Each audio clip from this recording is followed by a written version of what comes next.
Paz do Senhor Jesus esteja com cada um de vocês, amém?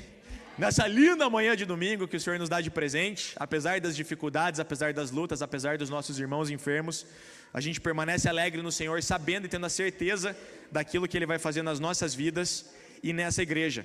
O pastor Guilherme hoje está em viagem com a sua família, por isso não estão aqui, mas prevalecemos nessa casa buscando e adorando ao Senhor. E hoje eu queria compartilhar uma palavra com os irmãos que o Senhor colocou no meu coração já há muitas semanas, e eu espero que você possa ser abençoado com essa mensagem, amém? Eu queria pedir para vocês abrirem a Bíblia na carta de Paulo aos Efésios.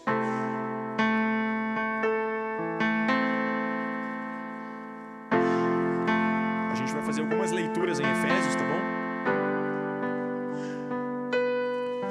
Primeiro a gente vai ler o capítulo 1 de Efésios. Eu queria pedir para alguém trazer uma canequinha de água aqui para mim, por favor.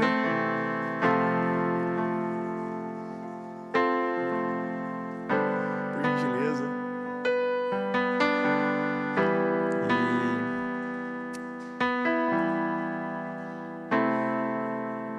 Queria começar pelo capítulo 1, a partir do versículo 15, só para dar um pouco de contexto para a gente. A gente vai ler vários textos hoje, tá, irmãos? Eu quero tentar ser bem didático com vocês naquilo que eu vou falar, e que o Espírito Santo possa me direcionar, amém? Diz assim o capítulo 1 de Efésios, versículo 15: Por isso também eu, tendo ouvido a fé que há entre vós no Senhor Jesus e o amor para com todos os santos, não cesso de dar graças por vós, fazendo menção de vós nas minhas orações, para que o Deus de nosso Senhor Jesus Cristo, o Pai da glória, vos conceda espírito de sabedoria e de revelação no pleno conhecimento dele, iluminados os olhos do vosso coração, para saberdes qual é a esperança do seu chamamento, qual a riqueza da glória da sua herança nos santos, e qual a suprema grandeza do seu poder para com os que cremos, segundo a eficácia da força do seu poder, o qual exerceu em Cristo, ressuscitando-o dentre os mortos, e fazendo-o sentar à sua direita nos lugares celestiais, acima de todo principado e potestade e poder e domínio, e de todo nome que se possa referir, não só no presente século, mas também no vindouro. Queria repetir o 20 e o 21. O qual exerceu ele em Cristo, ele que é em Deus Pai, ressuscitando-o dentre os mortos e fazendo-o sentar à sua direita, quem? Cristo, nos lugares celestiais, acima de todo principado e potestade, e poder e domínio, e de todo nome que se possa referir, não só no presente século, mas também no vindouro. Agora eu queria que vocês fossem para o capítulo 2, por favor. E diz assim: Ele nos deu vida, estando vós mortos nos vossos delitos e pecados, nos quais andastes outrora, segundo o curso deste mundo, segundo o príncipe da potestade do ar, do espírito que agora atua nos filhos da desobediência, entre os quais também todos nós andamos outrora, segundo as inclinações da nossa carne, fazendo a vontade da carne e dos pensamentos, e éramos por natureza filhos da ira, como também os demais. Repetindo a partir do versículo 2: nos quais andastes outrora, segundo o curso deste mundo, segundo o príncipe da potestade do ar, do espírito que agora atua nos filhos da desobediência. Queria agora ir para o capítulo 3 de Efésios.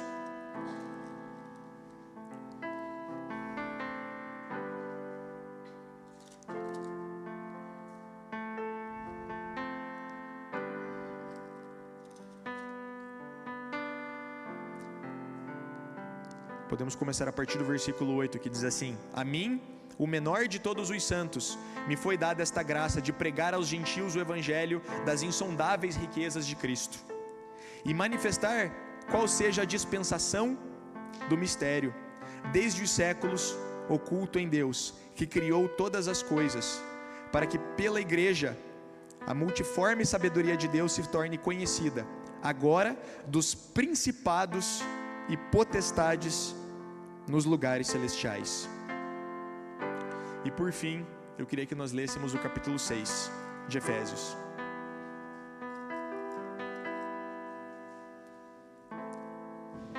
A partir do versículo 10, que diz assim: quanto ao mais, sede fortalecidos no Senhor e na força do seu poder, revestivos de toda a armadura de Deus, para poderdes ficar firmes contra as ciladas do diabo, porque a nossa luta não é contra o sangue e a carne, e sim contra os principados e potestades, contra os dominadores deste mundo tenebroso, contra as forças espirituais do mal nas regiões celestes. Amém?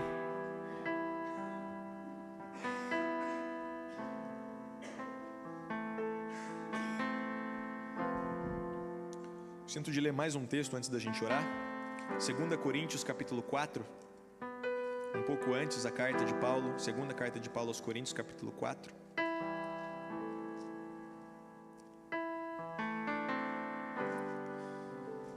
Versículo 3 diz assim: mas se o nosso evangelho ainda está encoberto, é para os que se perdem que está encoberto, nos quais o Deus deste século cegou o entendimento dos incrédulos, para que lhes não resplandeça a luz do evangelho da glória de Cristo, o qual é a imagem de Deus. Vamos orar ao Senhor? Pai, Jesus, nessa manhã eu peço a tua graça sobre essa igreja, Pai. Senhor, eu não quero proferir palavras do meu entendimento ou aquilo que eu considero importante, mas eu quero estar totalmente submisso à tua vontade, Senhor, e falar aquilo que está no teu coração para a tua igreja nessa manhã. Senhor, tira de nós todas as distrações, todos os pensamentos que nos atraem para um lugar fora dessa igreja. Nós queremos agora estar atentos àquilo que o Senhor deseja nos comunicar. Que os nossos corações estejam abertos, sejam um solo fértil e frutífero para receber a tua boa, perfeita e agradável vontade sobre as nossas vidas. E que o Senhor tenha misericórdia de nós nessa manhã, Senhor. Que o Senhor possa nos perdoar, mas que o Senhor possa também nos curar e nos libertar, Senhor, de nós mesmos e de todas as forças espirituais que têm oprimido as nossas vidas. Mesmo sendo crentes e seguindo a tua palavra, muitas vezes nós permitimos que certas legalidades sejam dadas a seres espirituais que não deveriam ter essa legalidade. Então eu peço que o Senhor nos desperte nessa manhã, abra os nossos olhos espirituais, porque a tua palavra diz que um homem carnal, ele não pode entender as coisas espirituais. Então nós queremos nessa manhã ser homens e mulheres espirituais que compreendem a revelação plena de Jesus Cristo sobre as nossas vidas. Que o Senhor possa libertar os nossos pensamentos de toda ideia errada que tem entrado em nós, de todas as mentiras que contrariam o teu evangelho, que nós temos acreditado por anos e anos da nossa vida, mas que não combinam com o teu caráter e com a revelação plena do teu evangelho. Nós pedimos nessa manhã, Espírito Santo, que a tua palavra penetre como uma espada de 2 gumes, que divide alma e espírito, juntas e medulas, e que separa todas as intenções do coração, para que nós possamos ser conhecidos como o Senhor nos vê. Que aquele que esquadrinha os corações possa vir nessa manhã e encontrar todas as gavetas escondidas que nós insistimos em não tocar, para que possa haver uma cura completa nas nossas vidas. Nós queremos obter a totalidade de tudo aquilo que o Senhor comprou na cruz do Calvário sobre as nossas vidas, principalmente a salvação dos nossos pecados, a eternidade que nos foi concedida, mas também a libertação completa das nossas vidas de toda força espiritual maligna, de toda doença que acomete o nosso corpo e de tudo aquilo que tem nos impedido de frutificar no teu reino. Em nome do Senhor Jesus Cristo. Amém.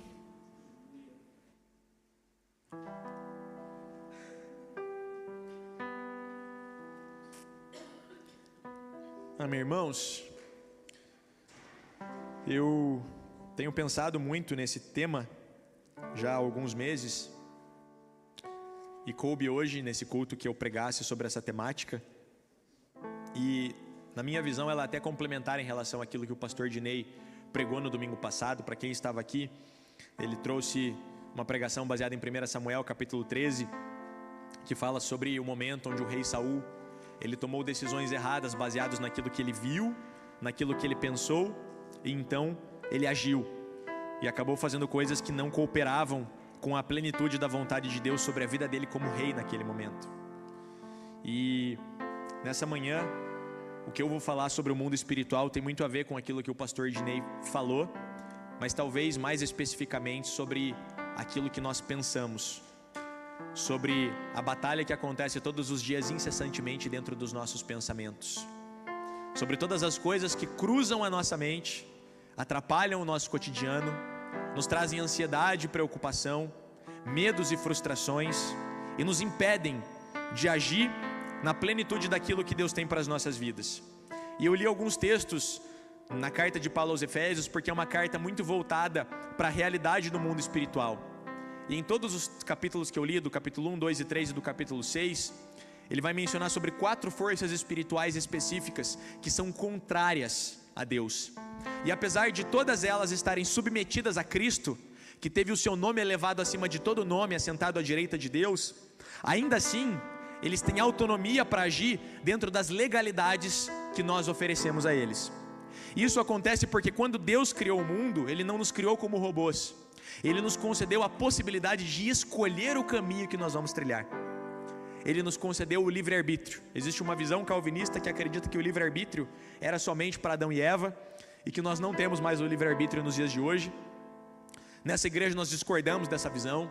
Nós acreditamos que nós continuamos sim tendo o livre-arbítrio e podendo escolher o caminho que nós vamos trilhar, e nós podemos sim, por livre e espontânea vontade, nos afastar dos caminhos do Senhor e perder o privilégio que foi comprado por Cristo na cruz, que existe uma única necessidade: a nossa fé, a nossa crença fiel e constante naquilo que Ele concedeu para nós na cruz do Calvário.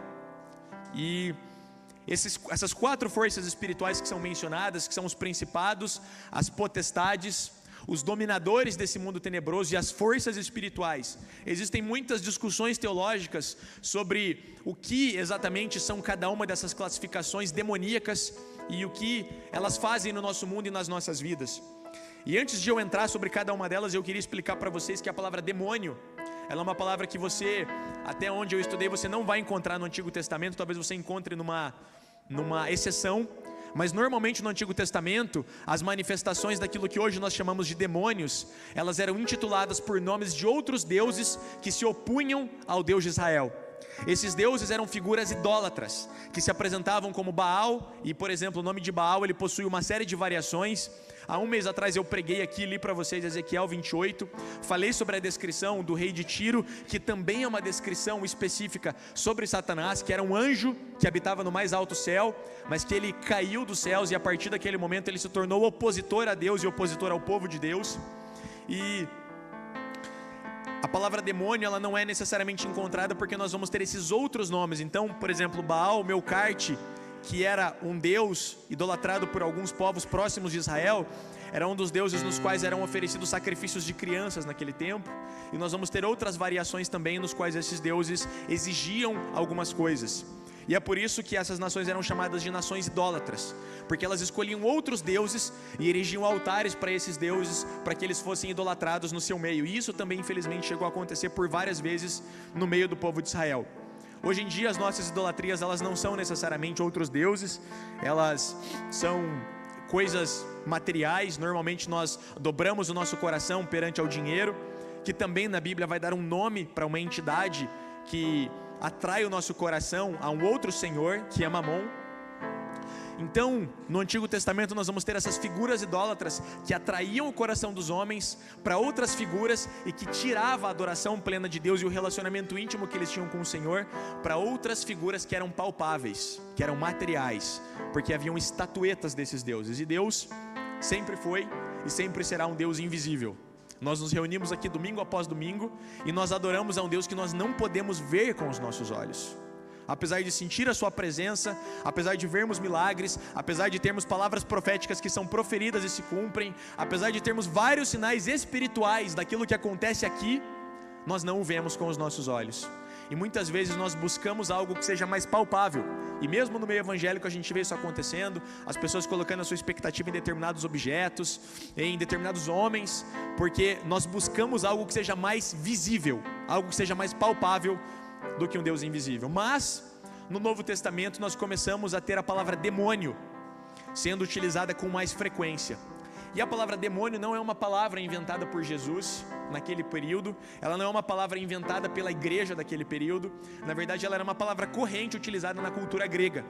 E a palavra demônio no contexto grego significava uma divindade ou uma espécie de gênio. Alguns grupos gregos acreditavam que os demônios nada mais eram do que os espíritos das pessoas que morreram e que continuavam após a sua morte cuidando dos vivos. Algo muito parecido com o que nós vemos hoje no meio do espiritismo e de outras crenças que continuam submetendo as suas vidas a espíritos de pessoas que morreram. Nós os chamamos de demônios porque acreditamos que não há comunicação entre o nosso mundo e o mundo dos mortos. Mas também naquele tempo já eram tidos como demônios, e não era num sentido pejorativo. Para os gregos era de fato, as pessoas que morreram eram chamados de demônios. Mas para outros grupos filosóficos de gregos, eles já eram apenas tidos como divindades, ou como pessoas que você podia buscar para causas específicas, seres sobrenaturais. E essa mesma palavra do contexto grego foi utilizada para explicar as forças espirituais que se opõem a Deus. E aqui nós vemos essas 4 classificações: os principados, as potestades, os dominadores e as forças espirituais.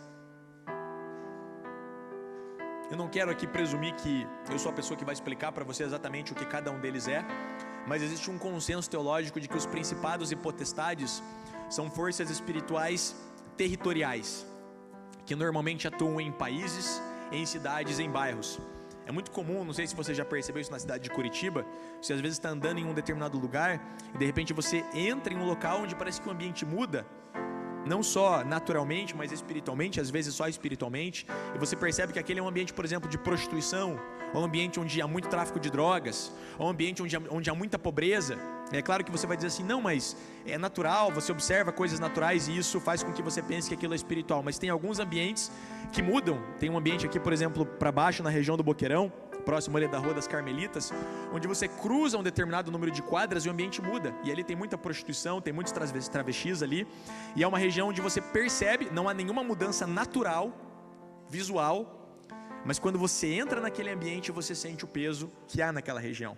Então nós entendemos que são demônios que atuam em regiões específicas para que não haja libertação naquele ambiente, ou para que haja um domínio de algum pecado ou de alguns pecados específicos sobre aquela região. Nós entendemos isso porque lá em Daniel capítulo 10, quando Daniel faz um jejum de 21 dias, que é um jejum que as pessoas costumam repetir nos dias de hoje, e ele está clamando a Deus, quando o anjo se apresenta para ele com a resposta, ele diz: Daniel, desde o primeiro dia que você orou, o Senhor já ouviu a sua oração. Mas quando eu estava vindo trazer a mensagem, houve uma oposição do príncipe da Pérsia, um principado, que atuava na região do reino da Pérsia daquele período. E essa oposição exigiu que o arcanjo Miguel, que é portanto um anjo guerreiro, viesse junto com esse anjo para lutar, para pelejar nas regiões celestes, para que essa mensagem pudesse chegar a Daniel. Então nós vemos a manifestação de uma luta espiritual acontecendo, explicada em Daniel capítulo 10, baseada na oração de um homem que estava clamando a Deus pela sua revelação. E aí nós temos as outras forças que são consideradas mais cotidianas, que são os dominadores e são as forças espirituais. Existe um outro entendimento sobre a palavra demônio, que foi uma explicação dada pelo pastor Arno, que vai tratar o demônio como um influenciador. Eu sei que eu estou falando para você, você está pensando assim, cara, eu saí da minha casa no domingo para ouvir falar sobre Deus, esse cara está falando sobre o demônio para mim, né? Mas eu queria dizer para você que os demônios, eles são oposição a nós, e eu estou trazendo essa temática nesse domingo, embora a minha preferência sempre seja falar sobre o caráter de Jesus, sobre a beleza de Jesus, sobre a revelação plena do Evangelho, porque Jesus também veio para libertar os cativos. E também veio para nos libertar das forças espirituais que, sem perceber, podem estar dominando as nossas vidas, mesmo que você frequente a igreja domingo após domingo. Eu tenho um amigo, um irmão, ele mora em outro estado, e ele compartilhou comigo um sonho, por acaso, algumas semanas atrás, onde ele disse que nesse sonho tinha um homem, e esse homem estava andando e havia uma mulher possessa por um demônio. E quando esse homem foi expulsar o demônio dela, porque ele era um crente, e ele tentava expulsar o demônio não saía daquela mulher, aquela mulher olhou para ele, e o espírito maligno disse para ele assim: como é que você quer expulsar o demônio do corpo dela se tem um demônio na tua mente? E quando ele contou esse sonho para mim, ficou muito claro uma visão que eu já tinha há muito tempo, que é a seguinte: a estratégia do mundo espiritual, ela muda conforme o tempo que nós estamos vivendo. Se você vivesse no medievo, você ia perceber que o diabo, a apresentação dele como uma figura com 2 chifres e um tridente, e aquela figura vermelha, nada mais era do que uma tentativa de amedrontar as pessoas, e usada também como ferramenta de domínio por alguns grupos religiosos da época. Mas naquele tempo as pessoas, elas tinham medo, e até hoje algumas pessoas falam: puxa, não fala no diabo, porque isso atrai coisa ruim e tal. O que atrai coisa ruim é a gente viver em pecado. O que atrai coisa ruim é a gente não se arrepender. O que atrai coisa ruim é a gente tratar mal a nossa família, é a gente proferir palavras de maldição dentro da nossa casa. O nome do diabo precisa ser explicado, ensinado, e precisa ser repreendido.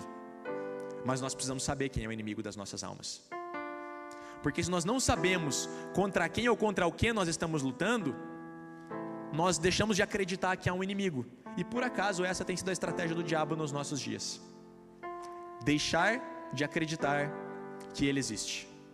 As pessoas, elas estão abandonando a crença de que existe uma força maligna, porque elas estão tão machucadas por aquilo que as próprias pessoas fizeram, que elas estão subjugando toda a maldade do mundo sobre os próprios homens. Os homens são maus, inclusive eu tenho uma novidade para você: inclusive eu e você somos maus. Toda a nossa inclinação é pecaminosa e é má. Nós nos tornamos bons não porque nós somos bonzinhos, mas porque a graça de Deus e o sangue de Cristo nos purificam, e a partir disso nós passamos a andar numa nova vida. Mas existe uma oposição espiritual sobre as nossas vidas, e nesses dias especialmente sobre as nossas mentes. Eu me recordo de uma moça que há muitos anos atrás ela fazia parte da igreja. Então ela saiu da igreja e viveu o mundo da forma que ela queria, e cometeu todos os pecados que ela queria cometer. Mas passados alguns anos ela teve medo, e ela decidiu voltar para a igreja, porque ela conhecia o contexto espiritual, ela tinha crescido na igreja, e ela passou alguns meses na igreja com alguns pastores discipulando ela, e com alguns pastores orando por ela, confessando pecados específicos. E o que aconteceu foi o seguinte: ela confessou para nós que ela tinha medo de que o demônio manifestasse na vida dela, porque ela tinha visto isso muitas vezes dentro da igreja. E aconteceu que, apesar de ela ter vivido uma vida depravada, nenhum demônio se manifestou nela enquanto os pastores oravam. E sabe o que aconteceu? Ela saiu da igreja e voltou a fazer exatamente as coisas que ela fazia antes, porque ela entendeu que não havia uma oposição espiritual, e aquele medo que ela tinha não aconteceu, porque o demônio não precisou possuir o corpo dela, ele já possuía a mente dela. E uma vez que você tem o controle sobre as ideias e sobre os pensamentos e sobre as crenças de uma pessoa, você tem o controle da vida dela por completo. Agora, talvez nós não sejamos as pessoas que temos um demônio sobre os nossos pensamentos a todo momento, mas ele continua tentando influenciar os nossos pensamentos, mesmo que você seja uma pessoa que caminhe com o Senhor há algum tempo. E uma das mentiras talvez que nós acreditamos: ah não, isso é coisa da carne. Veja, a palavra vai dizer claramente que aquilo que é da carne é do diabo, porque ele cogita das coisas da carne. Quando Pedro chega para Jesus, um homem que tinha tido várias experiências sobrenaturais, e ele chega para Jesus e fala assim: Jesus, você não pode morrer, não pode acontecer isso com você, nós gostamos tanto de você, a gente não quer que você morra. E a resposta de Jesus, ela é extremamente dura do ponto de vista, daquilo que nós talvez esperamos do nosso Senhor. E ele fala assim: afasta-te de mim, Satanás, porque você só pensa nas coisas do homem e não nas coisas de Deus. afasta-te de mim, Satanás, porque você pensa nas coisas do homem. Então não existem 3 caminhos, não existem 3 vozes, existem 2 caminhos, existem 2 vozes, existem 2 escolhas, sempre houve. Se você olhar no mundo hoje, você vai perceber uma infinidade de filosofias e de ideias distintas, você vai perceber uma infinidade de religiões distintas e de caminhos, e nós acreditamos, não, existem vários caminhos para eu escolher. Não, existem 2. Existe um caminho que é estreito e apertado, é um caminho difícil, mas é um caminho que nós trilhamos com o Senhor Jesus, e existe um caminho que é largo e espaçoso e nos conduz à perdição. Nesse caminho largo e espaçoso cabem todos os outros caminhos que você considera que podem ser bons, mas não são, e eles conduzem para um mesmo lugar, e esse lugar é afastado do nosso Senhor. E eu queria que a gente discorresse um pouco sobre isso. Eu queria que agora a gente abrisse a Bíblia em Mateus capítulo 4.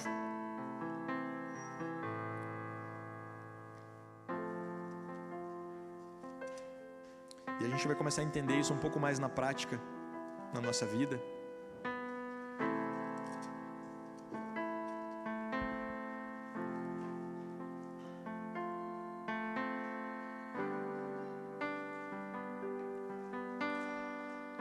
Mateus capítulo 4 diz assim: Então Jesus foi levado pelo Espírito ao deserto, para ser tentado pelo diabo.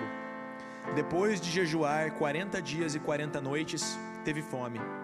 O tentador aproximou-se dele e disse: Se és o Filho de Deus, manda que estas pedras se transformem em pães. Jesus respondeu: Está escrito, nem só de pão viverá o homem, mas de toda a palavra que procede da boca de Deus. Amém? Irmãos, existem 2 situações em que os demônios eles podem nos atacar.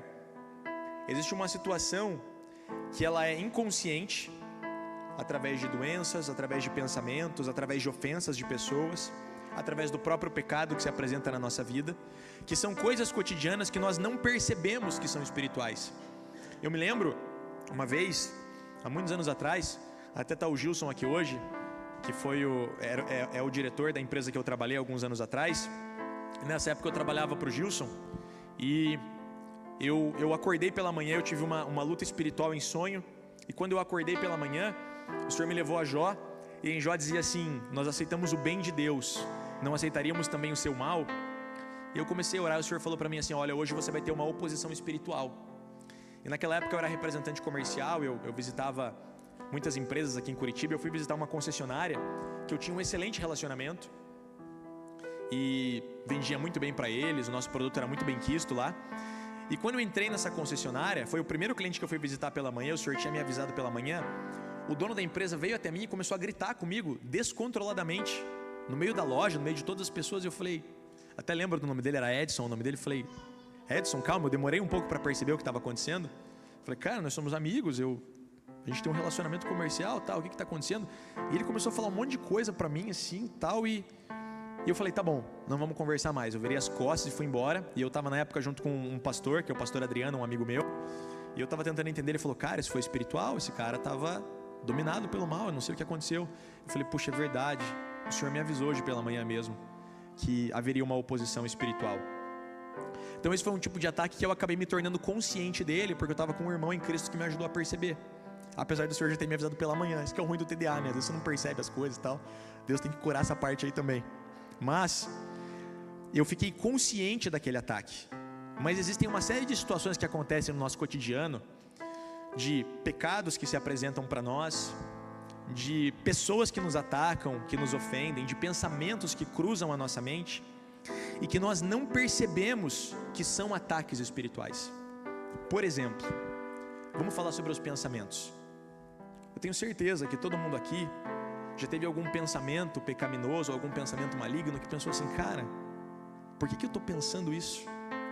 A estratégia de Satanás é exatamente essa. Ele lança um dardo sobre a tua mente e lança um pensamento porque você teve contato com alguma situação que contaminou você, e ele lança aquele pensamento, e depois de lançar aquele pensamento e propagar aquilo na tua mente, ele traz uma acusação, dizendo que aquele pensamento é teu, e aí coloca sobre você um peso sobre uma coisa que você não estava pensando. Ele planta uma semente maligna e depois ele te acusa com aquilo. Foi exatamente isso que ele estava tentando fazer com Jesus. Ele estava plantando ideias sobre os pensamentos de Jesus, inclusive usando a própria autoridade de Deus e a própria palavra de Deus. E a primeira coisa que ele ataca nele é a identidade de Cristo. Você não é o Filho de Deus? Por que você não transforma essa pedra em pão? Então aqui nós vemos duas situações. Ele está atacando a necessidade de Jesus e ele está atacando a identidade de Jesus. E ele está usando as duas coisas para tirar Jesus do propósito. É por isso que nós jejuamos. Nós não jejuamos para que Deus libere algo novo sobre nós. Nós jejuamos para que a nossa carne seja enfraquecida, o nosso espírito fortalecido e a gente consiga acessar aquilo que já está liberado nas regiões celestes sobre nós, como diz Efésios capítulo 2. Esse é um dos motivos principais pelo qual nós jejuamos. Mas quando o Senhor ele encontra em nós uma necessidade, Ele vai nos atacar na nossa necessidade e Ele vai nos atacar na nossa identidade.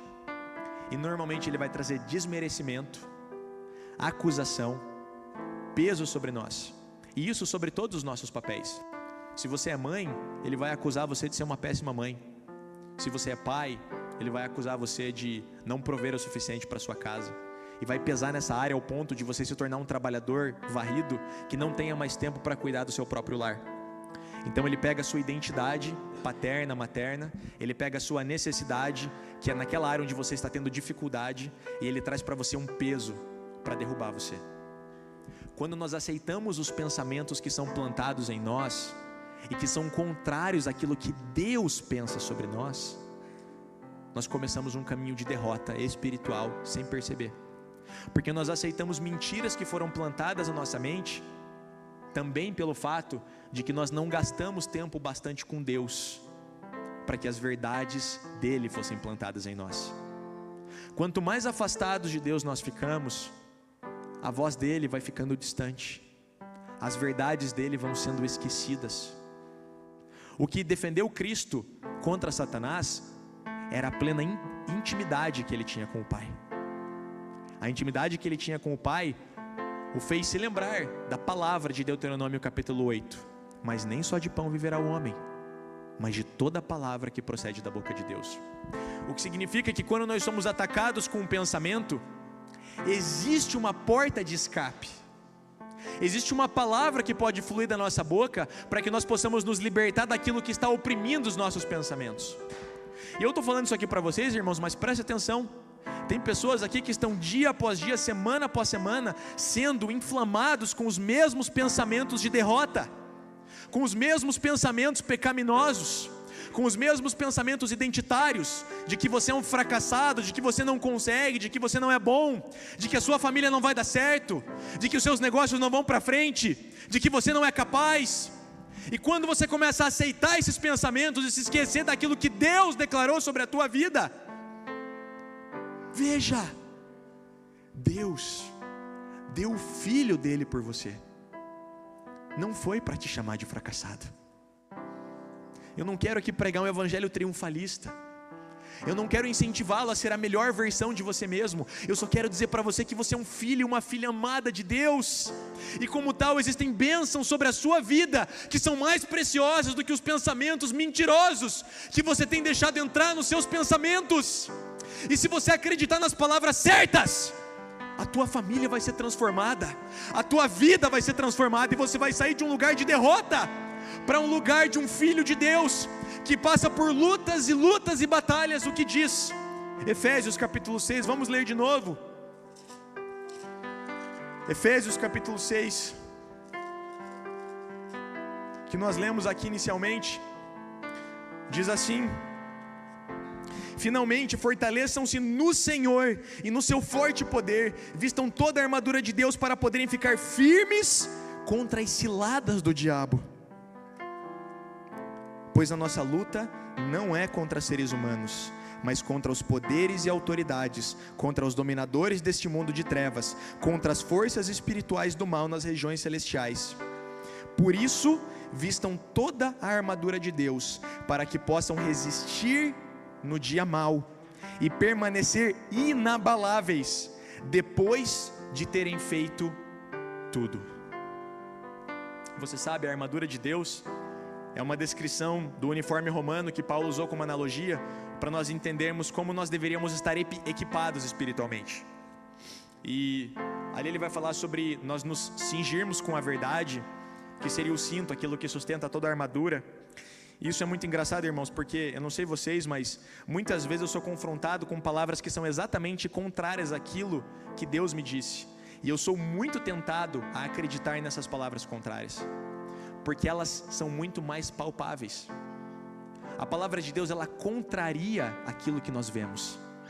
Sempre foi assim, sempre será assim, porque para agradar a Deus é preciso fé, e não é preciso fé se você consegue enxergar com seus olhos, certo?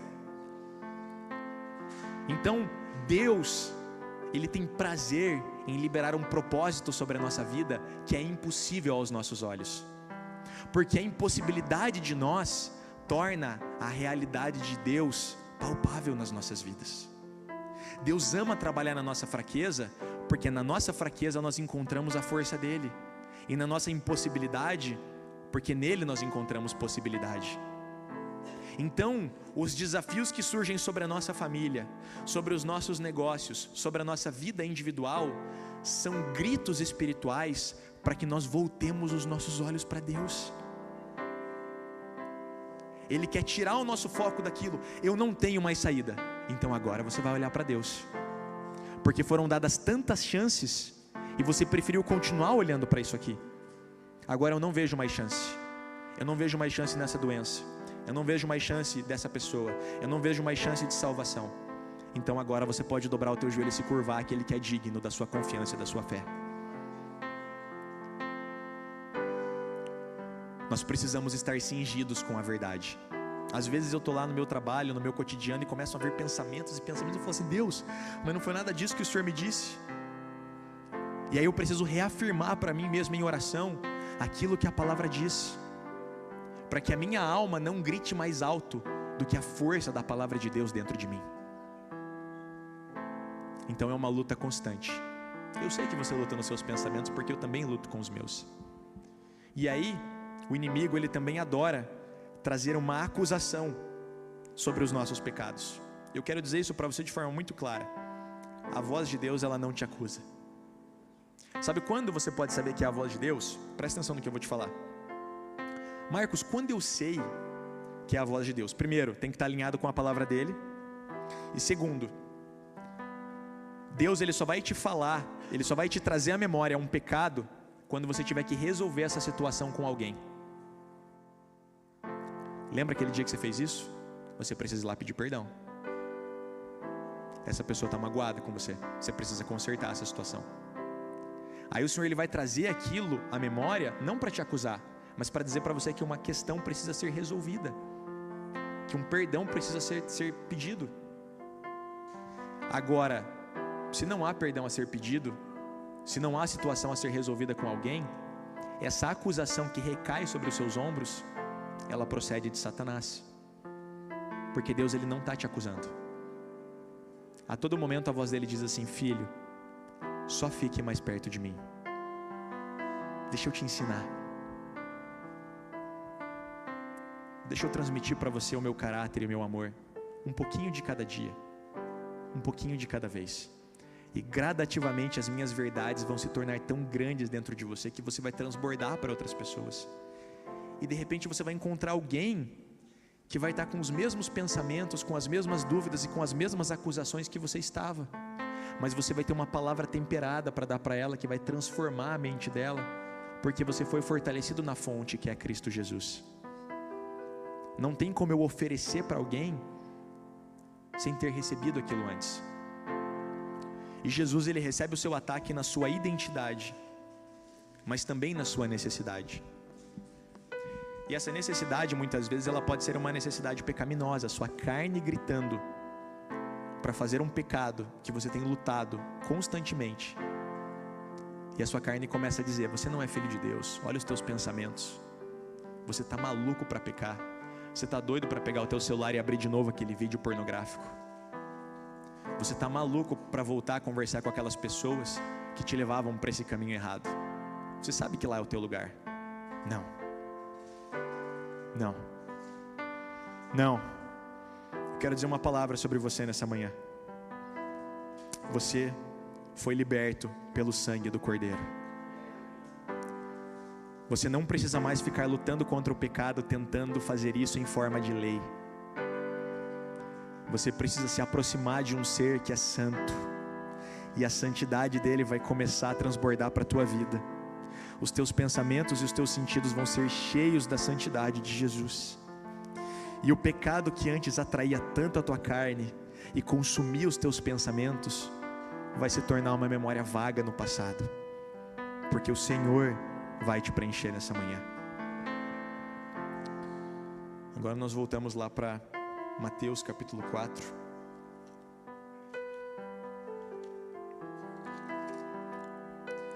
Mateus capítulo 4.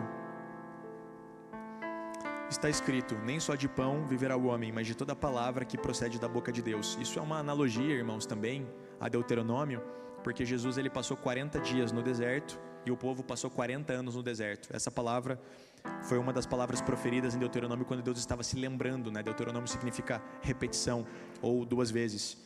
Então Deus estava lembrando o seu povo daquilo que ele tinha feito sobre eles no deserto, derramado sobre eles o maná quando eles tiveram fome, mas nem só de pão viverá o homem, mas de toda palavra que procede da boca de Deus. Eu queria dar uma pausa aqui sobre isso, que é o seguinte: vocês já devem ter ouvido o significado da palavra rema. É muito comum na igreja falar, essa é uma palavra rema. O que significa uma palavra rema? Uma palavra rema, por exemplo, eu posso ler aqui agora um texto específico, estudá-lo, analisá-lo, adquirir conhecimento.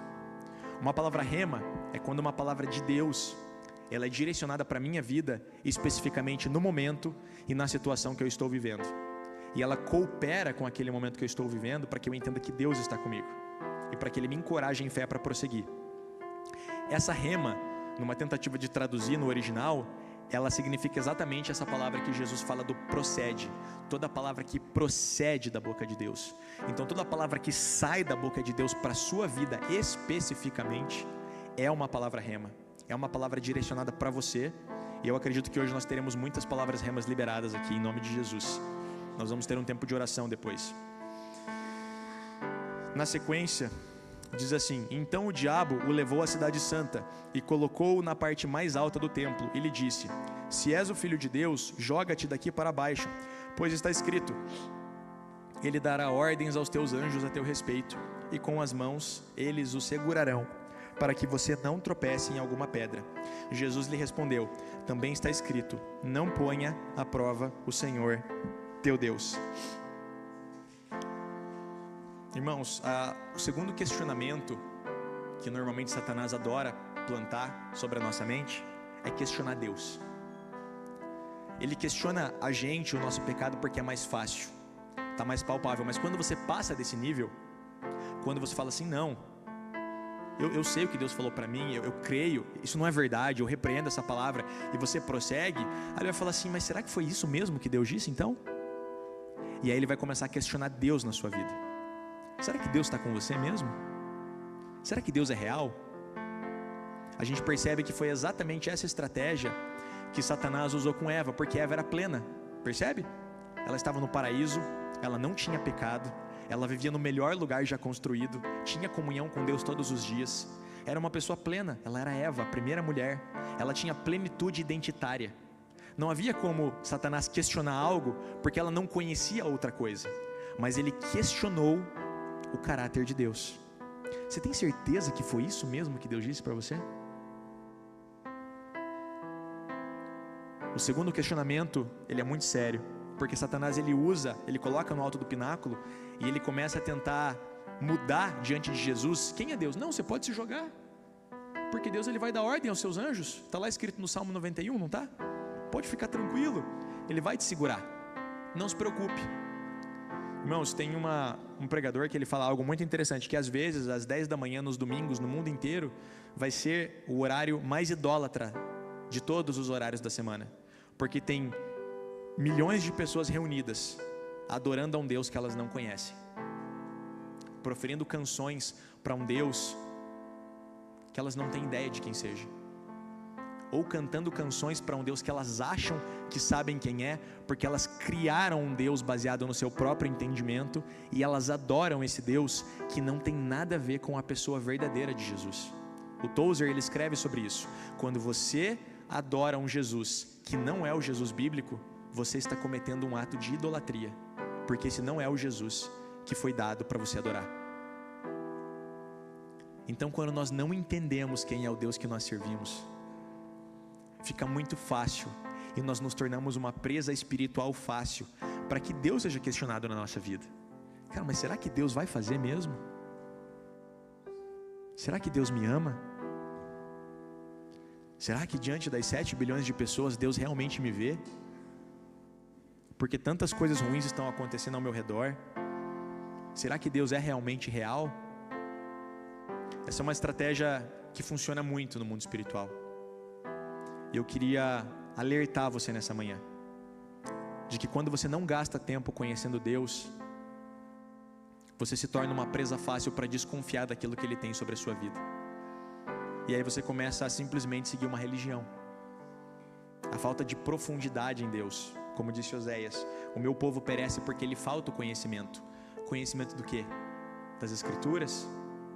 Não, o conhecimento do Deus das Escrituras. Você sabe que não existe nenhum versículo bíblico falando para você estudar a Bíblia. Estude a Bíblia dia e noite. A palavra do Senhor diz: medite nas Escrituras dia e noite. Porque o estudo pode ser o que eu acabei de falar para vocês aqui. A palavra rema é a palavra que procede da boca de Deus. Do grego significa blá, blá, blá, blá. E você vai embora daqui com 10% a mais de conhecimento bíblico do que você tinha, mas isso não transformou a tua vida. É por isso que era usado o termo ruminar a palavra, que era realmente o processo de um animal mastigar durante muito tempo um alimento. Nós precisamos meditar. O versículo de hoje é: tudo posso naquele que me fortalece. Amém, Senhor, me dê forças no dia. Não é isso que o Senhor tem para você. Irmãos, Deus não tem para nós devocionais diários para a gente ler em 5 minutos e depois tocar o nosso dia e gastar o resto das nossas horas como se ele não existisse. Esse não é o relacionamento que Deus propõe para nós. Nós criamos a indústria do devocional, não é? Eu não estou falando contra, mas tem 1 milhão de pães diários. Cada pastor vai lá e cria o seu devocional de 365 dias. Aí você vai lá, lê aquele devocional de uma página e você tem uma sensação de completude, porque é isso que a religião nos causa. Olha, eu já li meu devocional hoje. Obrigado, Senhor, por esse dia. Amém. Agora deixa eu lá comer meu bacon com ovos, que o dia tem que acontecer. Não é isso que Deus tem para você. Imagine eu sentar na frente da minha esposa, falar para ela bom dia, tudo bem? Falar para ela assim, blá, blá, blá, blá, blá, blá, blá, blá, blá, soltar para ela ali 2 minutos de palavra, falar tchau. Isso seria um relacionamento de um casal? Como eu posso pressupor que isso vai ser um relacionamento com o ser mais extraordinário do universo? É porque não é. Marcos, eu vou jogar fora meu devocional? Não, faça o seu devocional, mas aprofunde esse devocional. Fala com Deus, gasta tempo escrevendo aquilo que Ele está falando de volta para você. Faz esse exercício. Deus, fala comigo agora, eu quero te ouvir. E vai escrevendo no papel aquilo que vai vindo à sua mente. E depois lê para você ver se não é a voz do Espírito Santo falando contigo. Esse foi o exercício que os profetas fizeram quando estavam escrevendo os livros. Eles escreveram e está aí a revelação. Coloca no papel para você poder ler de novo depois de uma semana e falar: não, mas Deus falou comigo nesse dia. Deus falou comigo nesse dia. Eu lembro uma experiência que eu tive muito legal. Eu tive várias experiências de Deus falar assim comigo, mas uma que eu tive que foi muito legal foi no meio da pandemia. Os meus 2 avós tinham falecido, meu avô paterno e meu avô materno, e tinha falecido também a avó da Isabela, que era como uma avó para mim, e todos eles faleceram em períodos muito próximos. E um dia eu estava sentado orando pela manhã, e eu estava com o notebook aberto ouvindo uma canção de uma igreja lá dos Estados Unidos, uma igreja do Texas, a Upper Room, que é uma igreja que eu gosto bastante. E estava ouvindo lá uma canção que era de 4 meses atrás, tipo assim, meia hora de ministração. Eu estava lá ouvindo, lendo a Bíblia, orando. E conforme eu fui orando, eu fui me lembrando das pessoas que eu tinha perdido e comecei a chorar. Eu senti saudades, falei: nossa Deus, que saudades deles. Eu creio na tua eternidade, mas posso te perguntar uma coisa assim, só para confirmar mesmo?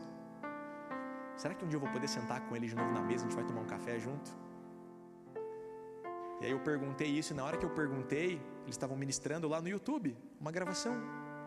A ministração parou, veio uma moça, pegou o microfone e falou assim: ó, o Espírito Santo está mandando eu dizer que tem algumas pessoas aqui que estão com saudade de algumas pessoas que se foram, e ele manda dizer para você que você vai se reencontrar com essas pessoas de novo. 10 segundos depois que eu fiz a pergunta para o Espírito Santo. Podia ter sido de tarde, eu ia ter crido do mesmo jeito, mas foi 10 segundos depois. Foi muito rapidinho. Então Deus, Ele fala, mas qual é a voz que eu estou ouvindo? Quem é que eu estou prestando atenção? E quanto menos eu conheço a Deus, a voz dele é estranha para mim. É como aquela pessoa do culto que você passa e cumprimenta, mas você nunca nem ouviu o tom da voz. Se a pessoa te ligar, você não sabe quem é. A gente precisa conhecer a voz do nosso Deus. Já estou concluindo já. Continuando aqui o texto. Também está escrito: não põe à prova o Senhor o seu Deus. Versículo 8 diz assim: depois o diabo levou a um monte muito alto e mostrou-lhe todos os reinos do mundo e o seu esplendor. E lhe disse: tudo isso te darei, se te prostrares e me adorares. Jesus lhe disse: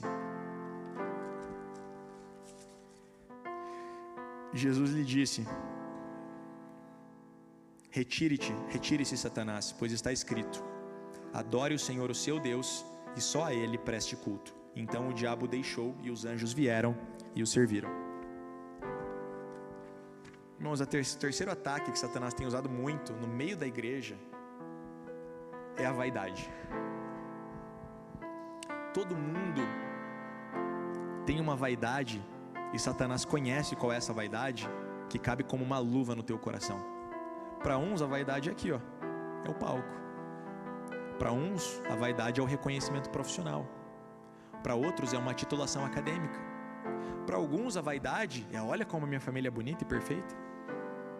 Deixa eu compartilhar aqui no Instagram. Olha, vocês podem aprender comigo. Olha os meus filhos, olha meu casamento. Vaidade. Para outros a vaidade é tocar um instrumento, cantar uma canção. Cada um tem uma vaidade. Para outros a vaidade é jogar um esporte. Mas o problema é que a gente está sendo muito envolvido com essas diversas vozes que gritam para você que você tem que ser melhor do que você é atualmente. Isso acontece muito por causa das redes sociais. Não só por causa das redes sociais, mas muito por causa das redes sociais. Então a gente tem, perdão irmãos da palavra, mas eu preciso ser muito verdadeiro, a gente tem um sem fim de prostitutas digitais que ficam compartilhando seus corpos seminus cheios de filtro na internet e fazem você, mulher, acreditar que o teu corpo não é suficiente. E você está olhando uma mulher, uma foto cheia de filtro, encolhendo a barriga, fazendo um monte de pose para parecer um pouco melhor do que ela realmente é. E faz você acreditar que aquilo é um alvo no qual você deveria gastar o seu tempo. Não quero ser contrário ao cuidado com o corpo, mas Paulo escreveu que o exercício físico é pouco proveitoso. A piedade, na verdade, é proveitosa. Então, se você está se preocupando muito com o teu corpo, mas pouco com a piedade do teu coração, está errado.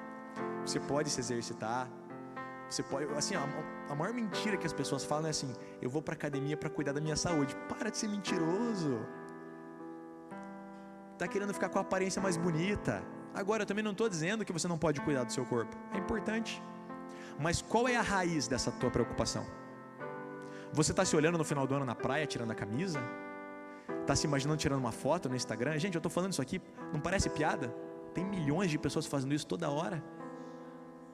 Colocando aqui no púlpito falando assim: nossa, que ridículo, né? Pois é, mas as pessoas estão fazendo isso. Deixa eu me cuidar porque eu quero tirar uma foto de biquíni. Para quem? Para que essa prostituição digital? Para que mostrar o teu corpo para todo mundo, para um monte de cara estranho? Gente, ficar usando a tua foto como objeto de pornografia. Que vergonha. Que vergonha. Mas ocupam o nosso pensamento. Porque eu já vi que tem muitas pessoas que gastam o seu tempo com isso, a sua preocupação com isso. E não à toa nós temos pessoas com várias doenças mentais, porque não se sentem suficientes. Outro dia alguém brincou comigo, falou, amor, você podia colocar um pouco de ácido hialurônico nesse teu nariz aí, pra ele ficar mais arrebitadinho assim, né? Eu falei, mas essa é minha marca registrada, eu quero ser narizudo mesmo, eu não quero mudar nada não. Eu quero essa cara que Deus me fez. Desde o colégio eu sou conhecido como narizudo, eu vou continuar sendo conhecido como narizudo, não tem problema nenhum. Deus me fez assim, eu sou feliz do jeito que eu sou, tá tudo certo. A gente tem que tomar cuidado com as vaidades, porque elas estão ocupando muito espaço. Você sabe que a indústria da moda é a indústria que mais cresce no mundo, vende mais roupa do que comida praticamente no mundo. Não é o setor alimentício que mais cresce, é o setor de roupa.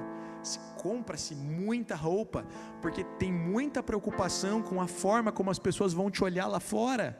Também não estou dizendo que você não deve se vestir bem, não vai sair de casa de qualquer jeito, mas eu estou falando sobre a preocupação e a prioridade dentro do teu coração. As pessoas estão com anorexia, bulimia, problemas de depressão, de autoimagem, porque não conseguem se aceitar, porque sempre olham para alguém e falam, essa pessoa é melhor do que eu, e eu não consigo alcançar esse padrão, e eu queria ser melhor. E aí você tem um negócio, mas tem alguém que ganha mais dinheiro do que você, e você viajou, mas tem alguém que viajou para um lugar mais legal do que você, e você tem filhos, mas tem alguém que tem um filho que você acha mais legal do que o teu filho. Irmãos, não tem espaço para vaidade. É a casa, é o carro, é o emprego, é o status, é tudo. As pessoas estão carentes de atenção, quando a única pessoa que pode completá-las plenamente é o Senhor Jesus. E por não terem Jesus, gastam as suas vidas com coisas fúteis, com coisas estúpidas. Me perdoem falar, irmãos, é uma estupidez humana gastar a sua vida se preocupando com o que outras pessoas vão pensar de você, sendo que você nem gosta dessas pessoas. Jovens especialmente que estão aqui, guardem o seu coração. O Senhor está olhando para o teu coração. Sabe o que fez o Senhor ir lá e buscar Davi, que foi esquecido pelo seu pai na reunião com o profeta, mas não por Deus, porque Deus estava olhando o coração de Davi, que não era alto e bonito como Eliabe, mas tinha um coração mais belo do que todos os seus irmãos. Deus está procurando corações, porque nós atentamos para a aparência, mas não o nosso Deus. E a vaidade tem roubado o nosso coração. Satanás tem roubado o seu coração com a vaidade. Porque não pense você que isso vem da tua emoção. Quem cogita das coisas da carne é o diabo. Quem planta essa ideia no seu coração é o diabo. Quem colhe os frutos da destruição na sua vida é Satanás. E Deus não tem isso para a sua vida. Fique de pé, por favor. Eu quero que a gente chegue na maturidade de Paulo, quando eu falei que existem dois tipos de ataques demoníacos. O primeiro é aquele inconsciente, através de doenças, ofensas. Até queria frisar isso. Às vezes você está se sentindo ofendido por uma pessoa, oprimido por uma pessoa. Eu quero dizer para você que a tua luta não é contra a carne e contra o sangue, mas contra os principados e potestades e dominadores e forças espirituais desse mundo tenebroso, que tem usado uma vida para afligir a tua vida.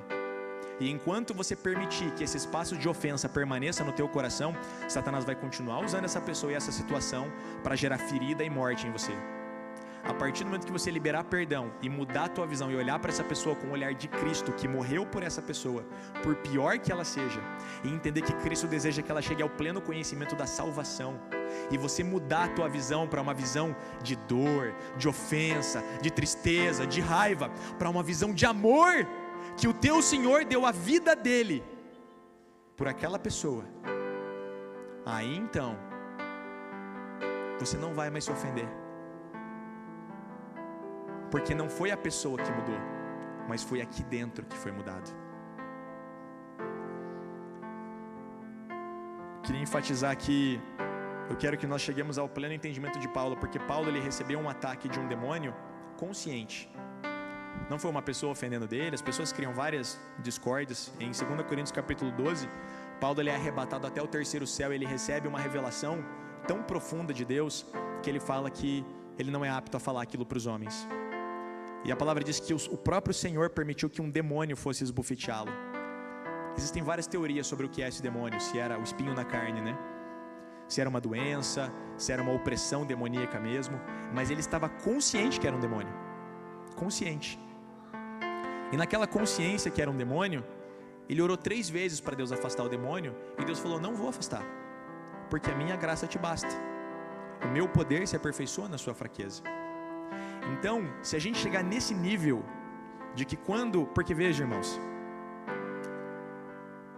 se você não recebe ataques espirituais diretos na sua vida de demônios, é porque você é uma presa fácil espiritual. E tem coisas mais simples que o inferno já consegue captar a tua vida. A ofensa de uma pessoa, uma chateação, um pensamento de medo, um pensamento de morte, um pensamento de tristeza. Eu estava lá em casa outro dia e eu tive um sonho. E nesse sonho o Senhor me levou para dentro de uma universidade. E o Senhor me mostrou 3 idolatrias dos dias atuais. E uma das idolatrias era a idolatria aos animais. Eu já comentei esse sonho aqui uma vez, eu acho. A outra idolatria era a idolatria de gênero, a idolatria da sexualidade, que nós estamos vivendo, que é, ou seja, as pessoas definindo as suas identidades a partir da sua sexualidade. E a outra idolatria era a idolatria da ciência e da razão. Veja, eu sou um acadêmico, tem muitas coisas boas no meio acadêmico, mas nem tudo. E eu sigo algumas páginas de ateus, até para poder evangelizar os ateus, é um chamado meu. E eu vejo pessoas assim escrevendo nos comentários assim que são científicos, dizendo assim: a ciência salvou a minha vida. A pessoa fala: graças a Deus pela ciência. As pessoas, elas dedicam-se à ciência como realmente um altar, um lugar onde elas priorizam a sua razão, onde o entendimento delas é o que está acima de todas as coisas. E se você estudar um pouquinho de história da medicina, você vai perceber que a medicina cometeu inúmeros erros no decorrer da história, assim como a igreja cometeu. Muitas pessoas morreram na mão de maus médicos e de maus cientistas que fizeram ciência para chegar onde nós estamos hoje. Se você gosta de Fanta, por exemplo, a Fanta foi criada pelos nazistas na Segunda Guerra, porque eles não podiam importar Coca-Cola. Se você compra um remédio da marca Bayer, foi uma marca criada na Segunda Guerra, utilizando várias pessoas, judeus e outros grupos, para fazer experimentos. E ninguém fala disso, mas está aí a farmacêutica, uma das maiores do mundo. Existe algo maior para a gente dobrar o nosso joelho. Mas quando eu tive esse sonho, e quando eu fui transportado de novo para o meu quarto, em sonho, a porta do meu quarto estava entreaberta e a luz do corredor estava acesa, e se projetou no teto a sombra do demônio que estava no corredor. E eu acordei repreendendo aquele demônio. E quando eu acordei repreendendo aquele demônio, eu olhei para o lado e a Isabela estava dormindo também, sendo atacada pelo mesmo demônio. E eu acordei, orei com ela, e ela falou assim: o demônio estava no corredor e ele entrou no quarto do Tobia. E aí nós entramos no quarto, aquela noite sem dormir e tal, e fomos orar para repreender aquilo. Então eu recebi um ataque espiritual, o Senhor me mostrou um vislumbre, mas teve um ataque espiritual daquilo que eu vi, e de repente eu percebi que a minha esposa, ela estava tendo o mesmo ataque, ao mesmo tempo. Isso não há explicação natural para isso. E nós percebemos que o demônio, ele foi direto atacar quem? O meu filho. Atacar as nossas crianças e a nossa juventude. Então eu queria dizer agora especificamente para você que é pai, para você que é mãe, para você que cuida da sua casa: se você não cuidar bem da sua casa, se você abrir as legalidades e as brechas, você só vai ver o resultado lá na frente. E depois você vai perguntar: mas aonde foi que eu errei? Você errou quando estava assistindo conteúdo impróprio dentro da tua casa, permitindo que os seus filhos assistissem conteúdo impróprio. Quando estavam ouvindo músicas consagradas para Satanás e você pensou: isso não dá nada, essa letra é agradável para o meu coração, eu gosto dessa letra. Você errou quando você gastou tempo demais trabalhando, ao invés de gastar tempo com seus filhos em casa ou com seu casamento. Irmãos, quando um casamento rui, quando uma educação rui, sempre tem um lugar onde nós erramos. Às vezes vários lugares. Mas nessa manhã eu queria orar por vocês, eu queria convidar para vir à frente. Se você precisa de uma oração específica nessa área, naquilo que eu vou mencionar. E vocês nem mintam para mim, viu? Porque eu sei que tem muita gente aqui precisando de oração. Primeiro, se você sente que existe uma trava em alguma área da sua vida, e você percebe que isso é espiritual e você está pelejando com isso, e você não está conseguindo romper, venha na frente e nós vamos orar por você. Se você está lutando com algum pecado e você não está conseguindo vencer esse pecado, e você sente que todas as vezes você cai de novo nesse pecado, venha à frente e nós vamos orar por você. Se você tem algum pensamento de derrota, de miséria, de que não vai dar certo, de que você não vai conseguir, pensamentos que vêm dia após dia, dia sim, dia não, atropelando você e não te deixando respirar, e você começa a pensar, não vai dar certo, eu não vou conseguir, te diminuindo quem você é, diminuindo a tua beleza, diminuindo a tua inteligência, todos esses pensamentos que te colocam para baixo, que te desmotivam, esse é o mais frequente. Eu também quero que você venha à frente para nós orarmos por você. Eu queria pedir para o grupo de louvor cantar uma canção aqui para a gente enquanto a gente ora.